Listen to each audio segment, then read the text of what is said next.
यो छिन्ताङमा किन विद्रोह भयो, किन आन्दोलन भयो, कम्युनिस्ट मुभमेन्ट किन भयो, कसरी भयो र त्यसले अहिले छिन्ताङलाई कहाँ पुर्यायो, ट्याक्कै छोटकरीमा भनिदिनु न।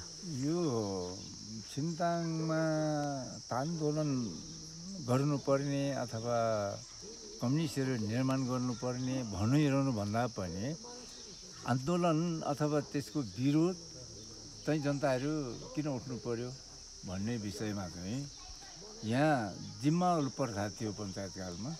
राणाकालदेखि जिम्माहरूले हरेक विषयमा शासन जनतामाथि गर्ने। जस्तै यो देवीथान छ, देवीथानको नाममा उहाँ करिबन मधेस तराईतिरको हो भने 20-30 बिघा जतिको खेत छ त्यो उहाँको नाममा। अनि एउटा पुजारीले खाने, अनि त्यो खेत रोप्ने बेलामा सबै जनता छिन्ताङे भएर रोप्नुपर्ने, उठाउने बेलामा पनि ती जनताले उठाउनु पर्ने र त्यो चाहिँ अब उनीहरूले नै खाइरहने। अब अर्को कुरा, अब न्यायको कुरा आयो। त्यो त एउटा जनताको मनमा पीडा के थियो भने दुःख हामी गर्ने खाने एउटा भन्ने पीडा त त्यसै भयो। र अर्को कुरो के छ भने जिम्माल प्रथाले हरेक न्यायमा अलिकति आफूभन्दा अलिक जान्ने मान्छे अथवा आफूभन्दा अलिकति धनी पो भयो कि भन्ने उनीहरूलाई लाग्यो भने हरेकका जेल भखडा लगाएर मुद्दा मामिलामा फसाउने अनि त्यसलाई दण्ड दिने हरेकका प्रक्रियाहरू अगाडि रहिरह्यो। अब यी सबै विषयहरू जनतामा अपज भयो। त्यो अपजको कारणले अब कसो गरौँ भनेर दुःख पाएर पीडा भएका मान्छे त छटपटिन थाल्यो। त्यतिखेर चाहिँ नि यो कम्युनिस्टहरूले अब आउने नै भयो भने मौका पाए, एउटा अवसर भयो। अब यो प्रक्रियाबाट अन्त्य गर्न सकिने र यसबाट जनताले चाहिँ एउटा परिवर्तनको ढोका खोल्ने चाहिँ कम्युनिस्ट जनता भयो, अरू उपाय छैन भन्ने कुराहरू चाहिँ आयो। आएपछि अब हामी पनि अब कसरी त भन्दाखेरि जस्तै मन्जीले अघि भन्नुभयो त्यो रातो किताब भन्थ्यो, त्यो बेला चाहिँ रेड बुक भन्ने चलन थियो। अनि उहाँहरूले त्यो रेड बुक रातो किताब यत्रो पुस्तिका हुन्छ उहाँ आउँछ।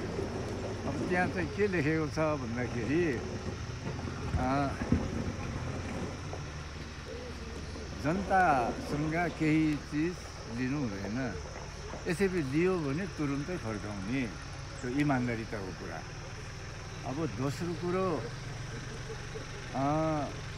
अब पार्टीमा रहँदाखेरि एउटा अनुशासितको कुरा आयो। त्यहाँ चाहिँ आफू गल्ती गर्नुहुन्न, गल्ती गरे स्व आलोचना गर्ने र पहिले आलोचना गर्ने, आलोचनाले स्वीकार गर्ने होइन भने त्यो भने सर्वश्रेष्ठ भनेको स्व आलोचना आफै गर्ने। आलोचना गर्दा पनि उसले अपज भयो, स्व आलोचना गर्ने ऊ आफै पनि गर्न चाहँदैन भने पार्टीले कारवाही गर्ने, त्यसलाई निष्कासित गर्ने भन्ने नीतिहरू थियो। अनि त्यो हामीले सबै जनताले मनपर्ने भयो, त्यो त असल कुरा रहेछ। अनि कसैबाट लिनु हुँदैन, लिएको तुरुन्तै फर्काउनु पर्छ भने इमान्दारिता पनि रह्यो। यहाँ बेइमान कसैले गर्यो भने कारवाहीको नीति पनि रहेछ भन्ने कुरो मान्छेलाई प्रभाव हो। अनि त्यस आधारमा यहाँ त नै अब सङ्गठनहरू चल्यो। पहिला त जस्तै यहाँ त हाम्रो नरबहादुर कुटुमी तुम्बाङको बुढै हो, पहिला मनमोहन अधिकारीहरूसँग उहाँहरू नै हो। तर उहाँहरू चाहिँ कस्तो भने अलिक सुस्त ढङ्गले कुनै गीतहरू लेखेर यसो गीत गाउने, त्यो माध्यमबाट चाहिँ कम्युनिस्टको प्रचार गर्ने भन्ने कुरो आयो। तर हाम्रो बमदेवनजीहरू आएपछि चाहिँ अब हाकाहाकी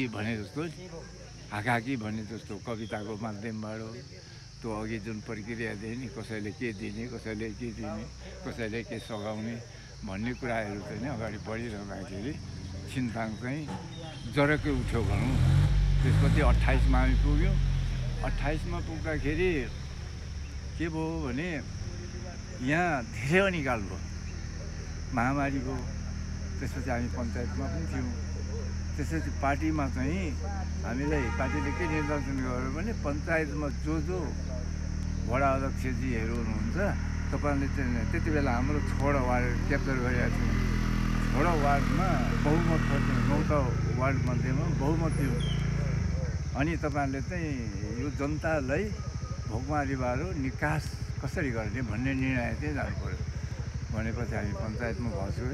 गरिसकेपछि वडा अध्यक्ष शान्ति बसेर अन्न हुनेबाट खोलेर जनताले बाँडिदिने भन्ने निर्णय गर्यो। निर्णय गरेपछि लागियो। तर पछाडि अब काम गर्दै जाँदा केही कार्यकर्ताले त्रुटि पनि गर्छ। अन्न मात्रै माग्ने, अन्न मात्रै खोल्ने भन्ने निर्णय छ। कसैसँग चाहिँ के गरेछ अब अन्न त रातारात एक घरमा माग्दै गर्दा अर्को लुकाइहाल्नुपर्छ। अब त्यस्तो हुँदै हुँदै गएर धेरै थाहा पाएपछि मान्छेहरू नि आवेशमा आए। कसैको घिउ भेट्यो भने घिउ पनि लाने, यस्ता खालको प्रक्रियाहरू पनि केही भयो। अनि त्यहाँबाट हाम्रो विरोधीहरूले एउटा अवसर पायो। अवसर पाएपछि डाका मुद्दा लगाइदियो कि अनि हामी छेकतुनमा पऱ्यौँ। अनि त्यतिखेरै बमजीलाई पक्राउ पर्नुभयो। अनि त्यसपछि उहाँलाई चाहिँ आमसभाले निकास ल्यायौँ। त्यसपछि हामी पक्राउ पऱ्यौँ। 29 दिन धनकुटामा जेल पनि बस्यौँ हामी। त्यसपछि त्यहाँबाट फेरि यो पञ्चायतका सबै डेलिगेसन गएर हामीले फेरि उकासेर ल्याउनु। अनि 28सम्म त्यो हो। जब 28 पछि हता लाग्यो। हता लागेपछि यो आनन्दजीहरू भनौँ न, अब यो खोकुका उद्दीपजीहरू तिनीहरू वामपन्थीलाई छोडेर उता चाहिँ पञ्चायतप्रति समर्पित हुने चाहिँ नि घोषणा गरेर बाँच्नुभयो। अनि त्यतिखेर मलाई पनि भनेको छ, म त घोषणा गर्दिनँ, मारे मार्छ, पक्रे पक्रिन्छ भन्ने, म चाहिँ घोषणामा पसिनँ। त्यतिकै बसिरह्यो। त्यसपछि फेरि उहाँहरू 29 सालको सुरुवातमा फेरि रातो जनताको स्थापना सुरु गर्नुभयो। त्यसपछि छोडा जिल्लाबाट चाहिँ नि हामी रातो जनता स्थापित गऱ्यौँ। उता झापाबाट फेरि त्यो कोअर्डिनेसन केन्द्रले आक्रमण गर्दै आइरहेको हामी रातो झन्डा चलाइरहेको छौँ। रातो झन्डाको अवस्थामा एउटा कुरा मात्रै सफल हो। त्यो सफलको प्रयास चाहिँ नि हाम्रो बमजी नै हो। बासु साके र चन्द्रपुरीलाई अखुवाटारमा लिएर त्यो यस्तो गर्ने चाहिँ हुँदैन भन्नेमा चाहिँ समर्थन गरायौँ। त्यहाँ ठुलो आमसभा गऱ्यौँ। त्यसपछि त्यो बाटो चाहिँ नै अपनाउनु हुँदैन, सामन्तीहरूको विचार पो अन्त्य गर्नु पऱ्यो, गला रेतेर त हुँदैन भन्ने कुरोमा चाहिँ समर्पित गरेर छुट्याएको थियौँ। र पछि त फेरि उताबाट आक्रमण गर्दै गऱ्यो। धरानको के पो नाम, चित्र निरौला नै हाम्रो त्यो नगरको प्रमुख, पार्टीको प्रमुख बनाएको थियौँ। उसैले क्याप्चर गरेर लगिआएको थियो क्या। लगाएपछि रातो झन्डा नि अलपत्र परिगयो। त्यतिकै थानको लग्यो। अनि 30 सालदेखि हामी थानको लागेर बस्यौँ। न रातो झन्डा, न त पूर्व कोशी, न कोअर्डिनेसन केन्द्र, अब केही पनि रहेनौँ। त्यतिकै बसिरह्यौँ।